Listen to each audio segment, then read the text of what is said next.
They poured concrete into my well, yes, my private, fully permitted, professionally built well, like it was a toxic waste pit threatening their cookie-cutter paradise. And right at the center of this circus was Meredith Sloan, the HOA president, with a clipboard and a god complex, grinning like she'd saved the neighborhood from independent thought. She called it a necessary precaution. I call it a declaration of war. And I don't lose wars, especially not to weaponize pettiness in yoga pants. If you've ever tangled with an HOA that thinks it's the FBI, stick around and tell me in the comments, what's the most absurd thing your HOA has done? But let me rewind 6 months to show you how this whole nightmare began. I had just moved into Riverside Heights after selling my consulting startup company, a beautiful community of 50 homes nestled in the Colorado Springs foothills. I bought my $800,000 house with cash, no mortgage needed, because I wanted a peaceful life where I could focus on my freelance engineering projects. See, I'm a civil engineer who specializes in water and drainage systems for resorts and luxury developments. After 8 years working for a massive corporation, dealing with endless meetings and micromanagement, I decided to go freelance. Best decision I ever made. I was pulling in 6 figures, working half the hours, designing systems that actually mattered. The first thing I decided to do was build myself the perfect well. Not just any well. This was going to be my engineering masterpiece, a showcase of everything I had learned about sustainable water systems. I built that well like a declaration of independence, cleaner than city water, beautiful as a work of art. LED lights created this cool blue glow when darkness fell, and an automated control panel monitored water quality every second. The granite rim caught sunlight perfectly during the day, and at night it looked like something from a luxury resort. I had lived in many places, worked on projects worth millions of dollars, but I had never really owned anything that was truly mine.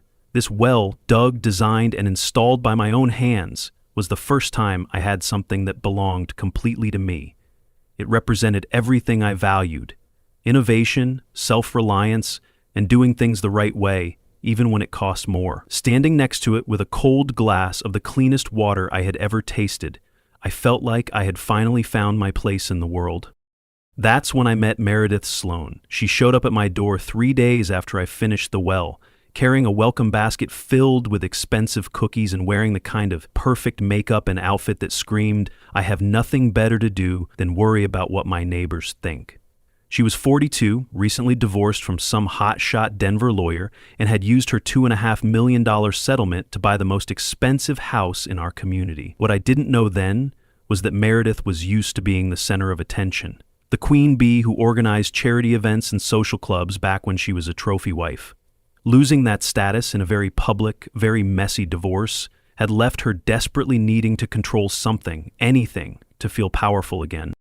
"Welcome to the neighborhood," she said with a smile that didn't quite reach her eyes. "I'm Meredith, your HOA president. I just had to come see this amazing well everyone's talking about." She walked around it slowly, her expression shifting from curiosity to something that looked uncomfortably like envy. "You're an architect?" she asked, clearly impressed despite herself. "Civil engineer," I replied, pulling up the monitoring app on my phone to show her the real-time water quality data. "I design water systems for resorts and luxury developments. This uses advanced filtration technology. The water coming out is 10 times cleaner than city water." I was genuinely excited to share my work with someone, especially a neighbor who seemed interested. But then her expression changed completely. "Oh, that's interesting," she said, her voice taking on a cooler tone. "You know, here in Riverside Heights, we really value simplicity. Harmony with the community." I felt the first warning bell go off in my head. "Harmony with nature is good," I said. "This is sustainable living at its finest." She gave me that cold smile again. "I meant harmony with the community, Mason. We like things to flow smoothly around here." The way she emphasized smoothly made my skin crawl, but I was still naive enough to think this was just a quirky neighbor who took HOA rules a little too seriously. The granite rim gleamed in the afternoon sun. The LED system created beautiful underwater patterns, and I proudly demonstrated the smartphone app that let me check real-time readings of pH, temperature, purity. My phone showed every metric like a life monitor for water. But instead of appreciating the innovation, Meredith stood there with her arms crossed, her expression shifting from admiration to something that looked distinctly like jealousy. "Very impressive," she said, in a tone that made it clear she didn't mean it as a compliment. "I'm sure all this technology makes you feel quite Special. It's not about feeling special, I said, starting to get defensive. It's about sustainability and water independence. This system could serve as a model for other homes in the community. That was apparently the wrong thing to say because her smile became even colder. Independence, she repeated slowly. That's an interesting word choice. Here in Riverside Heights, we believe in interdependence, community standards, working together toward common goals. The way she said independence made it sound like a dirty word. As she left, she turned back with that same frozen smile and said, "Oh, Mason, there's an HOA meeting next week. You should definitely attend." Something about the way she said it made me realize this wasn't a friendly invitation. It was a warning. I watched her walk back to her pristine house, noting how she kept glancing back at my well with an expression I couldn't quite read. Her house was perfect, sterile, exactly like every other house on the block except for the expensive landscaping that probably cost more than most people's cars. If I had known then what I know now, I would have started recording everything from that moment. Because Meredith Sloan was about to turn my peaceful new life into 6 months of absolute hell. All because I had dared to create something beautiful and independent in her perfectly controlled little kingdom. The HOA meeting was held in the community center, a bland beige room that somehow managed to suck all personality out of the air. I showed up expecting the usual boring discussions about landscaping budgets and mailbox maintenance. Instead, I walked into what felt like a carefully orchestrated ambush. Meredith stood at the front of the room with a thick folder of papers, that same cold smile plastered across her face, addressing maybe 20 homeowners who all seemed determined to avoid eye contact with me. "Before we discuss our regular business," she announced, "I'm pleased to present some important new community guidelines that were approved last week." My stomach dropped as she began reading off a list of 15 new regulations. "Before we begin tonight's agenda, I want to announce our new community standards that were just approved." Meredith read each line like she was stabbing my property with words. The lights, the plants, even the well itself, everything was being targeted.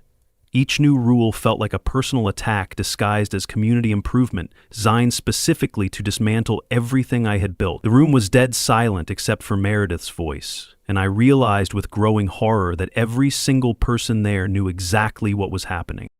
I stood up, trying to keep my voice level and professional. "Excuse me, but I need to object to these retroactive regulations. When I purchased my home and built my well, I followed all existing HOA guidelines and obtained proper permits from the county. Creating new rules specifically to target completed projects seems problematic." I looked around the room, hoping for support, but what I saw made my heart sink. An elderly man stared down at his hands, refusing to meet my eyes. A middle-aged woman turned her face away completely. A younger couple suddenly became very interested in studying their phones. I looked around the room again, hoping for even one person to speak up, but the silence was deafening. Not one person defended me. Not one voice questioned the obvious targeting. In that moment, I understood. They didn't support Meredith's actions, but they were more afraid of her than they were outraged by injustice. Meredith's smile grew wider, like a shark sensing blood in the water. "I appreciate your concerns, Mason, but we have to ensure that everything in our community remains safe and appropriate. I'm sure you understand." The way she paused before saying appropriate made it clear that my well was anything but appropriate in her mind. Several people shifted uncomfortably in their seats, clearly bothered by what they were witnessing but too intimidated to speak up. "Safe?" I couldn't help but raise my voice slightly. "I'm a licensed civil engineer with full insurance coverage. This is professional-grade work that exceeds all safety standards. My well system is probably safer than the municipal water supply." I pulled out my phone to show the monitoring data, but Meredith waved her hand dismissively. "I don't doubt your expertise," she replied smoothly, "but regulations exist for everyone's benefit. No one gets special treatment, regardless of their professional background." The way she said professional background made it sound like I was some kind of wannabe showing off. "These regulations were created after I completed my project," I pressed, feeling my frustration building. "This is clearly targeting, and frankly it feels like harassment." The temperature in the room seemed to drop 10 degrees as Meredith's facade finally cracked just slightly. Her perfect smile faltered for just a moment, revealing something cold and calculating underneath. "Paranoid much, Mason?" she said with a little laugh that nobody else joined. "We're simply trying to maintain the beautiful, cohesive community that we've all worked so hard to create. Surely you want to be a good neighbor and work with us, not against us." The implied threat in her words was crystal clear, and I realized I was dealing with someone who had turned HOA management into her personal kingdom. She continued, "What used to be acceptable doesn't always meet our current standards. Communities evolve, Mason, and so must you." She gestured around the room as if she were speaking for everyone present, but I noticed that several residents looked deeply uncomfortable with being included in her royal we. The meeting continued for another hour, covering mundane topics like garbage pickup schedules and holiday decorations, but I couldn't focus on anything except the growing realization that I had somehow made an enemy without even trying. Every time someone raised a question about routine maintenance or community events, Meredith would glance in my direction with that same calculating expression, as if she were already planning her next move against me. After everyone filed out, I approached Meredith directly, hoping that a private conversation might help us find some reasonable middle ground. "Look, I don't want any trouble," I said, trying to keep my voice calm and reasonable. "I just want to live quietly and work on my projects. Can we find some way to work this out?" She gathered her papers slowly, deliberately, making me wait for her response like a supplicant seeking an audience with royalty. "Of course we can work it out, Mason," she said finally, her voice dripping with false sweetness. "All you have to do is follow the rules like everyone else. It's really quite simple." "But these rules didn't exist when I built the well," I said, making one final attempt to appeal to basic fairness. "You can't just change the rules retroactively to target one person's property." She looked at me with the kind of condescending expression usually reserved for particularly slow children. "The community evolves, Mason.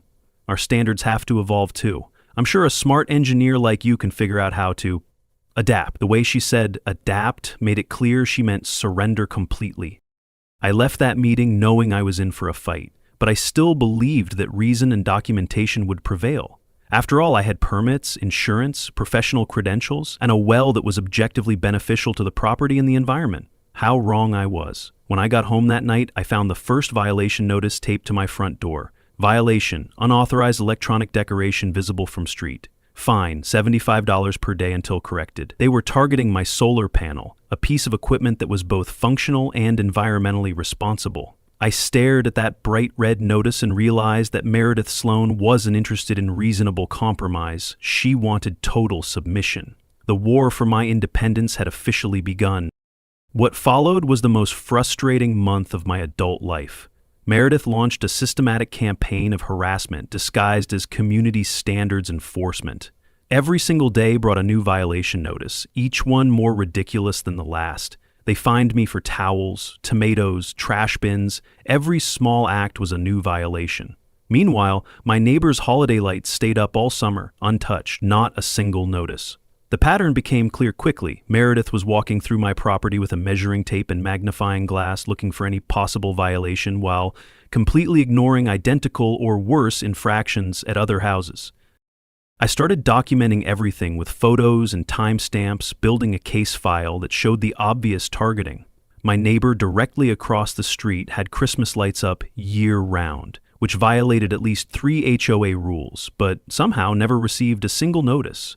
The house next to his had a garden twice the size of mine, with vegetables growing right up to the property line, but apparently that was perfectly acceptable. Meanwhile, I was being fined $75 for hanging a single towel to dry, and $100 for tomatoes that were technically 6 inches too close to my fence line. By the end of the 3rd week, I had accumulated over $1,200 in fines, all for violations so petty that they would have been ignored at any reasonable property. I tried calling the HOA management company, hoping to speak with someone rational, but was told that all enforcement decisions went through the community president, meaning Meredith had absolute power over my life. I consulted with a local attorney who specialized in HOA disputes, but he declined to take my case after receiving a phone call that he described as a conversation with someone who understands the local landscape very well. That's when I realized Meredith's network extended far beyond our little community. As the ex-wife of a prominent Denver lawyer, she had connections throughout the legal and business community. People who might normally challenge obvious harassment were suddenly finding reasons to avoid getting involved. It was like watching a master class in how to abuse a system designed to maintain community standards. Every day brought new creative interpretations of rules that somehow applied only to my property, while Meredith maintained her sweet, concerned neighbor act whenever other residents were around. The breaking point came when I found Mrs. Peterson, my elderly next-door neighbor, slipping a handwritten note into my mailbox late one evening. She looked around nervously before approaching me. "Be careful, dear," she whispered. "She has a plan for your well."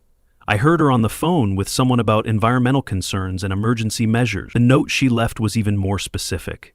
"She's been researching ways to have your well declared a contamination risk. I think she's found something that will let her force you to shut it down. Please be careful." Mrs. Peterson had lived in the community for 15 years and had never seen anything like Meredith's systematic targeting of a single resident. I started taking Meredith's behavior more seriously and began researching HOA law and property rights in Colorado. What I discovered was both frightening and enlightening. HOA boards had tremendous power to enforce their rules, but they also had legal obligations to treat all residents fairly and to base their decisions on legitimate community interests. Meredith's obvious targeting and retroactive rulemaking could potentially be challenged, but only if I could prove a pattern of harassment and document her real motivations. The problem was that she was smart enough to keep her true agenda hidden behind official-sounding language about community standards and safety concerns. Then I found something that changed everything. While researching municipal water regulations, I stumbled across the city contract that supplied water to our entire community. Buried in the technical language was a clause that caught my attention. Service agreement subject to review and potential suspension in cases of verified environmental violations or community non-compliance with municipal standards. It was a standard legal protection that allowed the city to cut off service if a community was found to be violating environmental regulations or misrepresenting their water usage needs. That's when I realized what Meredith was really planning. If she could manufacture some kind of environmental emergency related to my well, she could not only force me to shut it down, but also position herself as the hero who protected the community from a dangerous neighbor. I sat in my home office that night staring at violation notices scattered across my desk while trying to figure out how to fight back against someone who seemed to hold all the cards. The next morning, I would discover just how far Meredith was willing to go to win her war against my independence. Looking out my window, I could see her house lit up like a Christmas display, with landscape lighting that definitely violated the minimal exterior illumination rules she had cited when fining me for my well's LED system. The hypocrisy was breathtaking, but what really worried me was the way she kept walking past my property at different times of day, always with that same calculating expression. Mrs. Peterson was right. Meredith was planning something big, and I had a sinking feeling that my beautiful well was about to become ground zero in a battle I wasn't prepared to fight. The violation notices kept coming like clockwork: improper mailbox positioning, unauthorized window coverings, non-approved outdoor furniture arrangement. Each fine was carefully calculated to stay just below the threshold that would trigger automatic legal review, but collectively, they were designed to bankrupt me or force me to surrender. I realized that Meredith wasn't just targeting my well. She was trying to make my entire existence in Riverside Heights so miserable that I would have no choice but to sell my house and move away. But she had made one crucial miscalculation. I was an engineer who understood systems, and I was about to turn her own system against her in ways she never saw coming. I woke up at 6:30 in the morning to the sound of heavy machinery rumbling outside my bedroom window. At first, I thought it was just road construction or utility work, the kind of thing that happens in any neighborhood. But as I became more alert, I realized the noise was coming from my own front yard. I threw on clothes and rushed outside to find 2 concrete trucks parked in my driveway and 3 workers in hard hats standing around my well. My beautiful granite-rimmed well had been wrapped in plastic sheeting and marked with a bright yellow "Danger, Do Not Approach" sign that looked official enough to fool anyone who didn't know better. "What the hell is going on here?" I shouted, running toward the workers who were already setting up their pumping equipment. The crew chief, a weathered man in his 50s, looked genuinely sympathetic as he handed me a clipboard full of official-looking documents. "Sorry, sir, but we have orders from the HOA to perform emergency environmental remediation. This well has been reported as a potential contamination source, and we're required to seal it immediately." My hands were shaking as I scanned the paperwork, seeing phrases like groundwater contamination risk, immediate public health threat, and emergency action authorized by community safety protocols. "This is insane," I said, trying to keep my voice under control. "This well is cleaner than city water. I have test results, monitoring data, professional certifications. This is completely fabricated."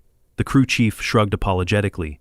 "Look, I don't make the decisions, I just follow orders. We've got permits from the county health department and authorization from your HOA board. If you've got a problem with it, you'll need to take it up with them." He gestured toward a county vehicle parked across the street, where an official was documenting the remediation process with photographs and forms. I pulled out my phone and started recording everything, knowing that documentation would be crucial if I had any hope of fighting this obvious setup. The workers moved with practiced efficiency, extending the concrete pump's hose and positioning it directly over my well opening. "You can't do this without my permission," I protested. "This is my property."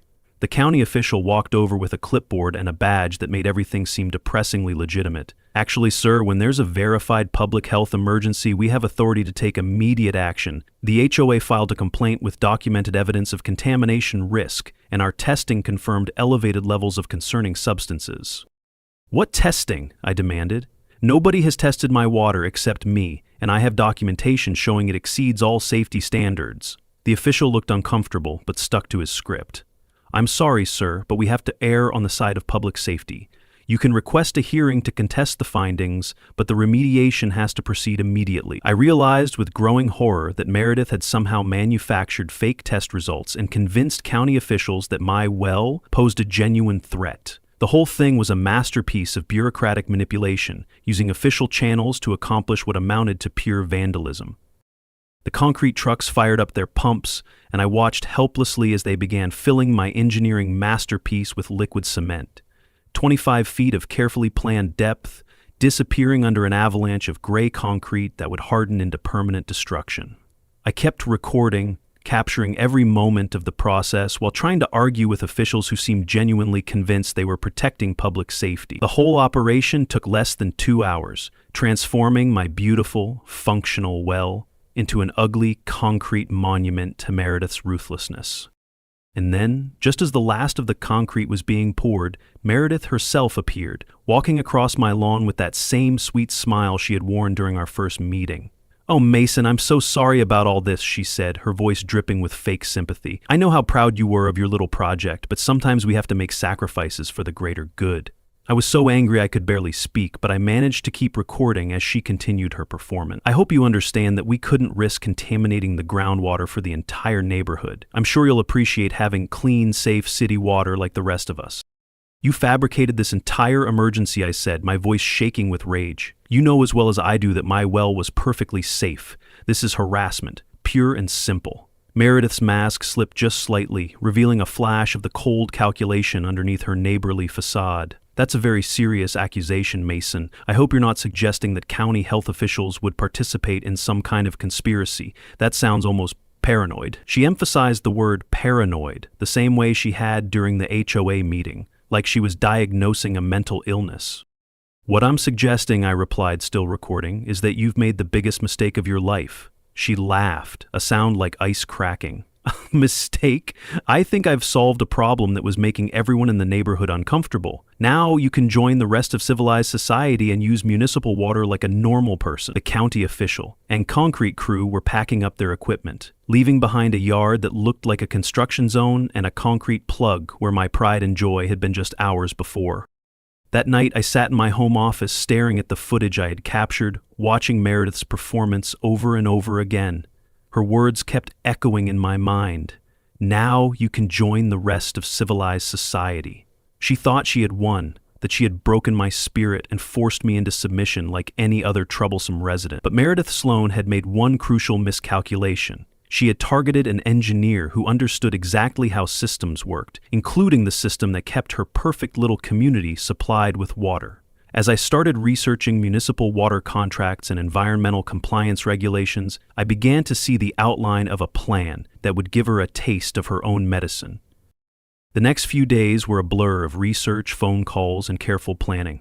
I knew that Meredith had used fake environmental concerns to destroy my well, which meant she had filed false reports with county officials and potentially committed fraud in the process. But more importantly, I realized that her fabricated contamination emergency might be the key to turning the tables on her entire operation. I spent hours digging through municipal records and city contracts, looking for any leverage I could use against someone who seemed to control every official channel in our community.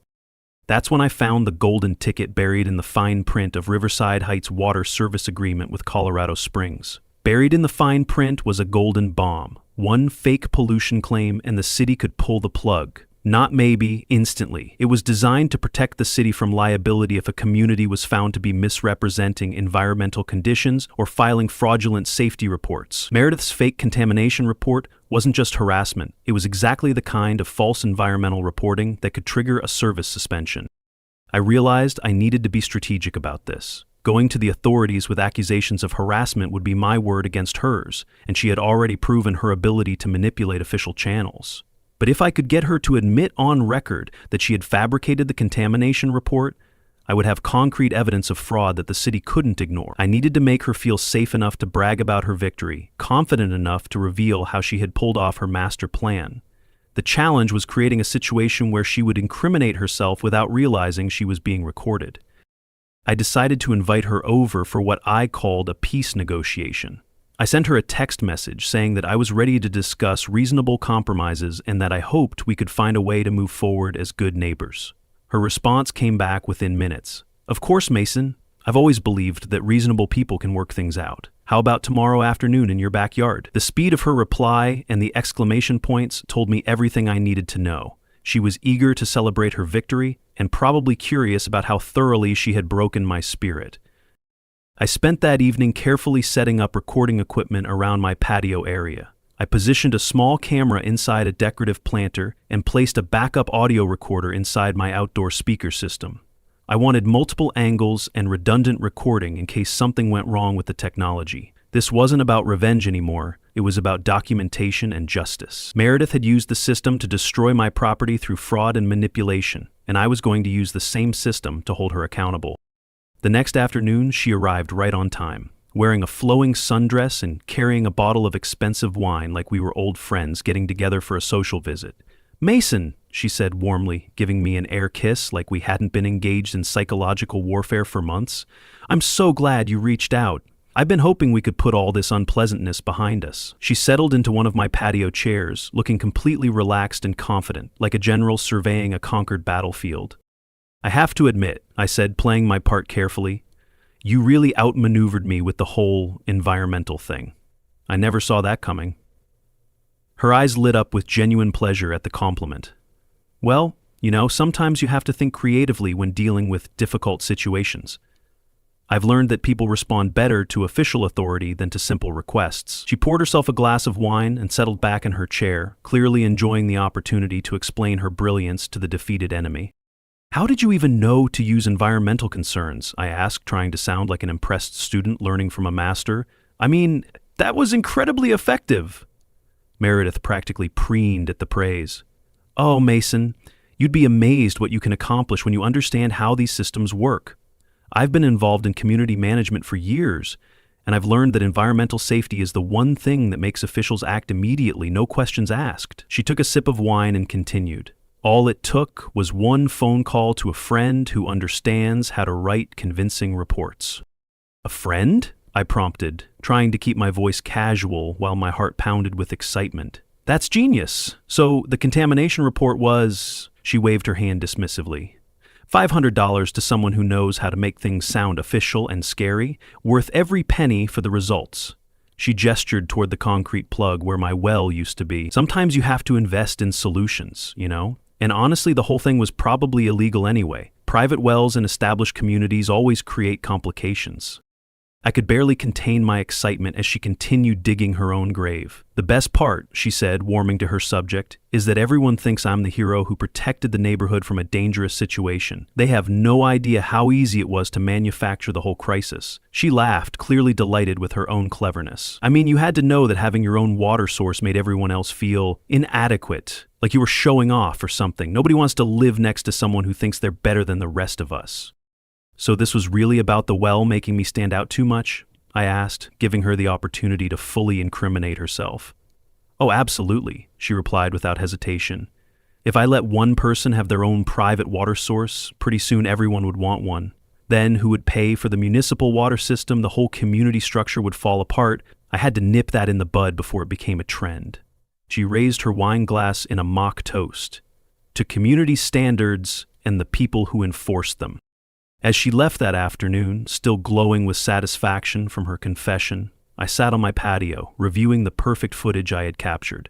Meredith had just handed me everything I needed to destroy her credibility and potentially face criminal charges for filing false reports. But more importantly, she had given me the leverage to turn her own weapon against her. That evening, I made a phone call to the Colorado Springs Water Department and asked to speak with someone about reporting a serious violation of their service contract. I need to report fraudulent environmental claims that may have compromised the integrity of your community service agreements, I told the supervisor, and I have video evidence to support my claims. Within 48 hours of my call to the water department, everything changed. I had submitted Meredith's recorded confession along with a detailed written complaint documenting the pattern of harassment and fraudulent reporting. The city took false environmental claims very seriously, especially when they involved manipulating county health officials and potentially exposing the municipality to liability. By Thursday morning, every house in Riverside Heights received an official notice. Water service temporarily suspended, pending investigation of contract violations and false reporting. Estimated restoration, pending resolution of investigation. The first phone call came at 7:15 in the morning, then another at 7:20. By 8 o'clock, my phone was ringing non-stop with panicked neighbors demanding to know what was happening and why they suddenly had no water for showers, coffee, or basic daily needs. The beautiful thing was that I had nothing to do with the decision. I had simply reported documented fraud to the appropriate authorities and let the system work exactly as it was designed. Meredith had weaponized environmental regulations against me, and now those same regulations were being used to hold the entire community accountable for her deception. The emergency HOA meeting was called for that evening, and the community center was packed with angry, unwashed residents who had spent the day dealing with the reality of life without running water. I arrived early and set up my laptop and portable projector, knowing that this would be my one chance to present the evidence clearly and completely. The mood in the room was electric, with frustration and confusion, with most people still unclear about exactly what had triggered the water shutdown. Meredith sat in the front row, looking pale and shaken, but still trying to maintain her composure and authority. "Ladies and gentlemen," she began, her voice slightly strained, "we're dealing with an unfortunate situation that appears to be the result of a misunderstanding with the city water department. I'm confident we can resolve this quickly once we clarify a few administrative details." She was trying to frame the crisis as a bureaucratic mix-up, something that could be smoothed over with the right phone calls and explanation. But I could see the panic in her eyes as she realized that her carefully constructed world was starting to collapse. I stood up and walked to the front of the room, feeling dozens of frustrated eyes following my movement. "Actually, there's no misunderstanding," I said, connecting my laptop to the projector. "The water was shut off because the city discovered that false environmental reports were filed against my property, which constitutes fraud and violates the community's service contract." A murmur went through the crowd as people began to understand that this wasn't a simple administrative error. "What I'm about to show you," I continued, "is video footage of our HOA president admitting that she paid $500 for a fabricated contamination report that she used to destroy my well and manipulate county officials." The room went dead silent as I started the video, and Meredith's voice filled the space. $500 to someone who knows how to make things sound official and scary. Worth every penny for the results. You could have heard a pin drop as the recording continued, capturing her casual admission of fraud and her satisfaction at manufacturing a crisis that endangered the entire community's water supply. When the video finished, the room erupted. People were shouting questions, demanding explanations, and expressing outrage at being dragged into Meredith's personal vendetta. "You lied to all of us," shouted one neighbor. "My kids couldn't take baths last night because of your fake emergency," yelled another. Mrs. Peterson stood up, her voice shaking with anger. "You made us all accomplices to your harassment campaign. We trusted you to protect our community, and instead you put everyone at risk." Meredith tried desperately to maintain control, standing up and raising her hands for quiet. "Now, let's all calm down and think about this rationally," she said, but her voice was trembling and her usual authority had completely evaporated. "Mason has obviously edited this recording to make it sound worse than it was. We can't base important decisions on potentially manipulated evidence." But the crowd wasn't buying her denials. especially when I played the recording a second time, showing the unedited footage with timestamps and metadata clearly visible. "I move that we vote immediately to remove Meredith Sloan as HOA president," called out one homeowner. "Second," came voices from around the room. The vote was swift and decisive, 48 in favor of removal, with only Meredith voting against her own removal. She sat alone in the front row as the community she had terrorized turned completely against her, finally understanding the extent of her deception and manipulation. But the community also realized they needed immediate action to restore their water service. "Mason," said Mrs. Peterson, "you understand these systems better than any of us. Can you help us fix this mess?" I had anticipated this request and already prepared a detailed action plan. "I've already contacted the water department and provided them with evidence that the false reports came from one individual acting without community authorization," I explained. "They're willing to restore service within 24 hours once we submit a formal disavowal of Meredith's actions and commit to full cooperation with their investigation." The paperwork was drawn up and signed that night, with Meredith's signature notably absent from the community resolution. As people filed out of the meeting, many stopped to apologize for not speaking up during the months of harassment. "We should have said something," admitted one neighbor. "We all knew what she was doing was wrong, but nobody wanted to be her next target." Another resident added, "She made it clear that anyone who opposed her would face the same treatment you got. We were all scared of her."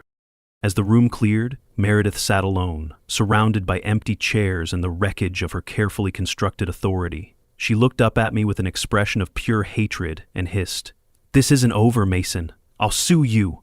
I'll sue the community. I'll sue everyone involved in this witch hunt." But her threats sounded hollow and desperate, the ranting of someone who had just discovered that their victims could fight back effectively. "Good luck with that," I replied calmly. "Everything I did was legal and documented. Can you say the same?" The next morning, I woke up to the sound of water flowing through pipes again. True to their word, the city had restored service to Riverside Heights after receiving our formal disavowal of Meredith's fraudulent actions and our commitment to cooperate fully with their investigation. I stood in my kitchen, listening to the familiar sound of running water and feeling a deep satisfaction that had nothing to do with revenge and everything to do with justice finally being served. The community had learned an important lesson about the dangers of unchecked authority, and Meredith was about to learn that actions have consequences. Within a week, the legal ramifications began piling up.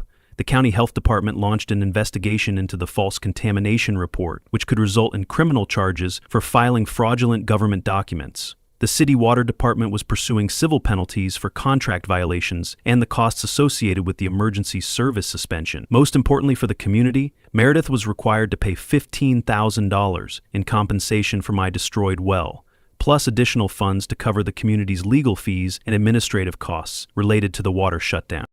But the financial penalties were nothing compared to the social consequences. Riverside Heights had a 30-day notice requirement for major changes in residents, and Meredith was essentially forced to put her house on the market immediately.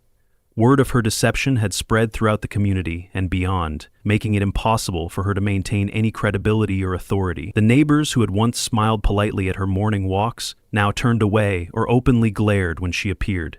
The charity organizations she had once dominated wanted nothing to do with someone who had been exposed as a fraud and a bully. I used the compensation money wisely, hiring a professional drilling company to create a new well that was even better than my original design.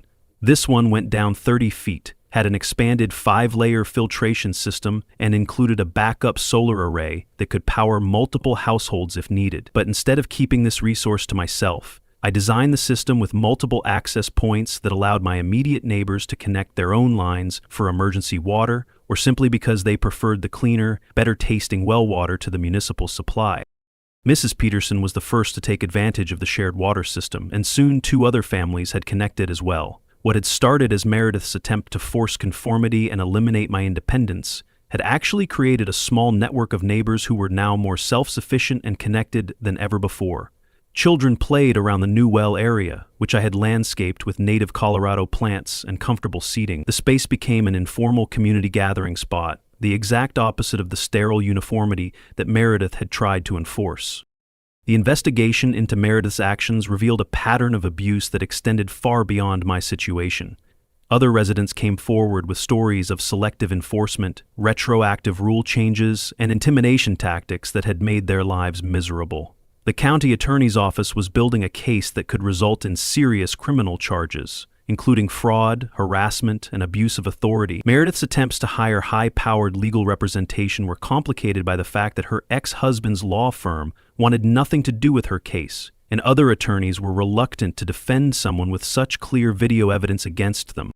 6 months later, I was working in my home office when I received an email that made me smile. The subject line read, "Information regarding applicant Meredith Sloan," and it came from the HOA management company of a community in Denver where Meredith had apparently tried to start fresh. Attached was the video footage from our community center meeting, along with news articles about the investigation and a simple note.